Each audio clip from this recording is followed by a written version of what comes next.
We went hands-on with Assassin's Creed Shadows early and spent time with both protagonists Yasuke and Naoe.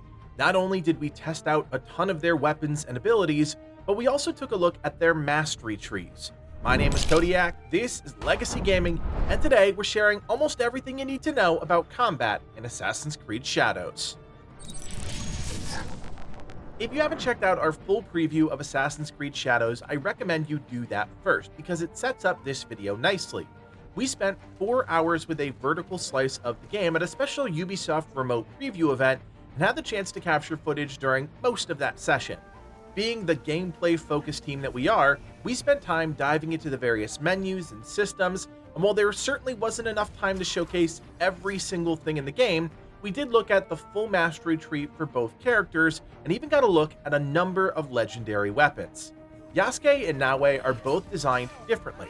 It's not just an aesthetic change to play one or the other, it's an overhaul to their skills, capabilities, and playstyles.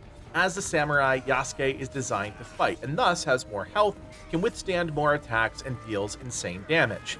On the other hand, Naoe is fast and agile with plenty of her own offensive capabilities, but they come in the form of her weapons, hidden blade, and tools. She's a much higher skill cap character in combat mainly because she has a smaller health pool and can die much quicker. There are a few important enemy attacks in Assassin's Creed Shadows we need to talk about first before going deeper into Yasuke and Naoe's kits. First is a standard attack. These happen all the time throughout a fight and are recognizable by the small white glint on the tip of an enemy's weapon right before they land an attack. In Shadows, there's also something called a flurry attack, where an enemy will use a combination of multiple moves in sequence. Each of these can be parried and are recognizable by a blue glint on the tip of an enemy's weapon.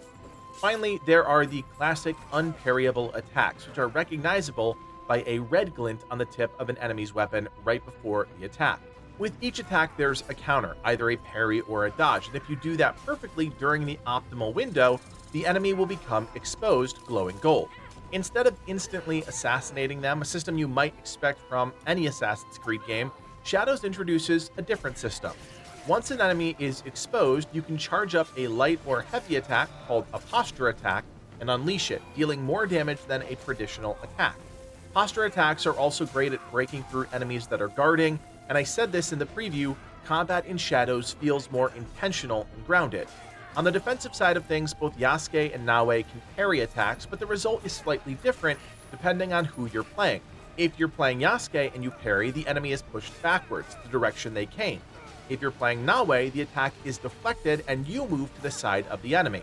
It's a subtle difference, but one that feeds into the intended playstyle of each main character.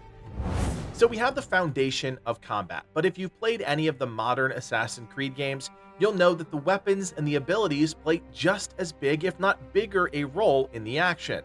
We were lucky enough to have the chance to play with both Yasuke and Naoe in a preview build, and during that time, the team outfitted us with a number of legendary weapons, which I wanted to quickly preview for you. Let's start with Yasuke's long katana that we had access to, Whisper of Muramasa, where counterattacks make enemies vulnerable. We also had a legendary Naginata, Sage's Reach. This deals plus 25% damage on the next hit after blocking. For his Kanabo, we had access to Daybreak's Fury. Breaking armor spreads shrapnel, dealing 100% damage. We also had the legendary Teppo, Hero's Message, where bullets ricochet to nearby enemies. And finally, we had the legendary Last Breath Bow, where special ammo instantly triggers its affliction on a headshot. In terms of Naoe, we had her legendary katana Dragon's Edge. This creates an area of effect on hit with dodge attacks. We also had her legendary Kusarigama Death's Whisper, which increases the damage on enemy collisions by 200%. Finally, we had the legendary Tanto Shinobi's Fury, where weak point attacks make enemies vulnerable, but unfortunately, that can't be chained. You'll also notice that with each weapon you can engrave a perk, which I imagine will be similar to the rune system from Valhalla, increasing the potency of a weapon based on the rune you engrave. But we didn't have access to that feature as it's tied to the hideout system, which the team didn't let us explore. Either way, I do think it's cool to see these weapons and their effects early. As you can tell, these are legit legendary weapons with effects that are absolutely devastating from a combat standpoint. Weapons like the Hero's Message, which cause bullets to ricochet, are huge, and of course you can't discount anything that straight up increases the damage of the weapon, even if it's not that exciting. We did confirm with the developers that loot would be partially randomized and partially fixed, which is an interesting thing to factor in. I would imagine legendaries are obtained in a very specific way, like in previous games, while some of the lesser tiers of items are just obtained during exploration. The last thing I wanted to look at together are the mastery trees. Sadly, I didn't have the time to unlock and really mess around with every major node, as that would have taken hours, but I did get to look at the tooltip for each tree on each character, and I wanted to run through some of the highlights. For Yasuke, starting with the samurai tree, we have a few notable skills. War Kick is an active ability. Yasuke performs a powerful kick on an enemy, dealing 20% ability damage and pushing them away. This is half effective against larger enemies. There's also Brutal Assassination, and yes, Yasuke can assassinate enemies, but it's slightly different than Naoe's approach. Pressing right bumper, Yasuke performs his own version of an assassination, removing 5 health segments. He also has access to an ability called Battle Cry, which staggers all enemies within 10 meters of Yasuke.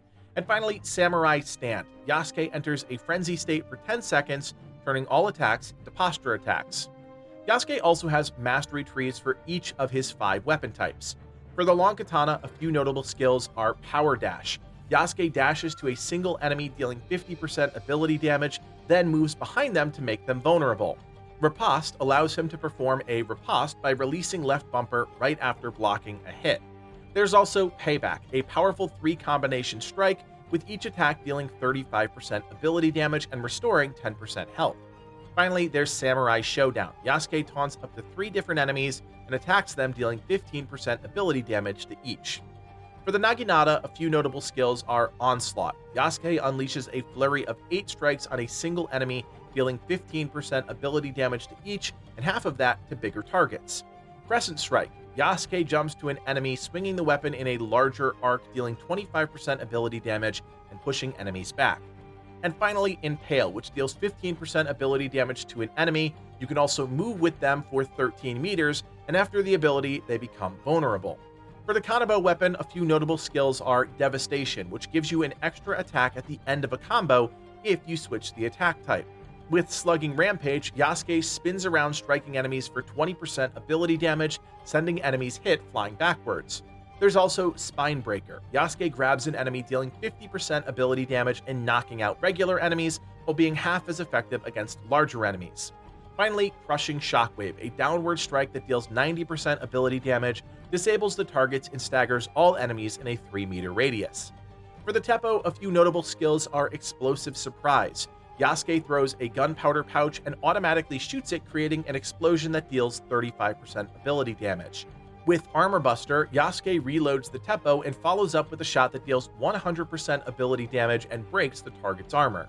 Close Quarters, Yasuke swings the Teppo at an enemy, dealing 60% ability damage, knocking them down and automatically shooting them. And finally, Teppo Tempo. After a successful dodge, you can hold right trigger to automatically shoot an attacker. For the last weapon, the bow, a few notable skills are Retreating Shot. Yasuke shoots 4 arrows at the closest enemy, dealing 10% ability damage each time while evading incoming attacks. With Staggering Blast, Yasuke shoots a powerful arrow at a target, dealing 60% ability damage and pushing them back. Clear Mind slows down time for 10 seconds while aiming the bow. And finally, there's Kyoto Master. When drawing the bow, it will flash. Yasuke can release the right trigger at that point, enabling a longer posture window and a faster reload time for 5 seconds. Now expect all of those ability damage numbers to fluctuate based on the armor Yasuke or Naoe is wearing, as well as the engravings on each weapon and additional factors that we haven't yet seen. Now on the flip side, Naoe has a completely different set of masteries, so let's check those out, starting with her Assassin tree. Hidden Blade gives her the ability to assassinate regular enemies.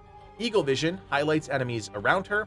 Shoji Door Assassination allows Naoe to assassinate targets with her katana through a shoji panel, and Double Assassinate gives her the ability to assassinate 2 targets at once. In her Shinobi tree, she has access to Grab, which allows Naoe to grab enemies and knock them out. Lightning Kicks, which knocks down 2 of the closest enemies and deals 20% ability damage to each.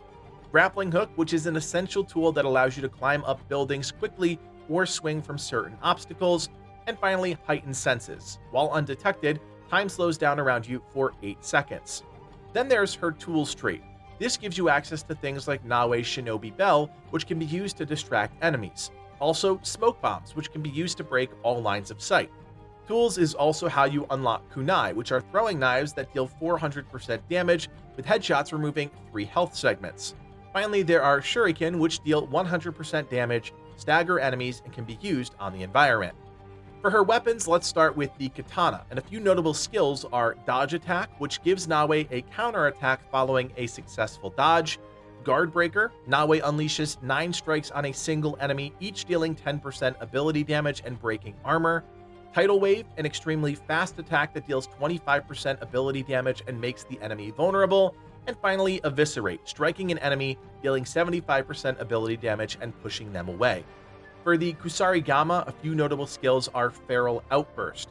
Naoe launches herself towards a single enemy, unleashing a flurry of 4 attacks, each dealing 20% ability damage. She can also unlock Entanglement. Before hitting an enemy with a posture attack, hold right bumper or trigger to entangle them, throwing them in any direction. There's also Cyclone Blast. Naoe swings the Kusarigama in a large circle around her, dealing 8% ability damage and pushing back enemies as they're hit. Finally, Snake Bite. Naoe wraps the Kusarigama around an enemy's foot, knocking them out and dealing 40% ability damage.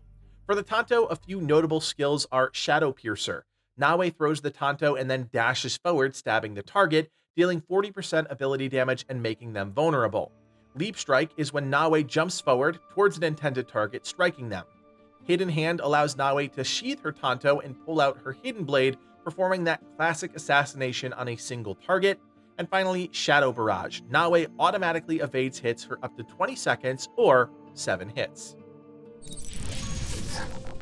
Combat has always been a centerpiece of Assassin's Creed games, but with Ubisoft Quebec at the wheel, you just have to feel confident that they're taking the game in the right direction, and after going hands-on and exploring the potential with each character, I have to say, I'm impressed.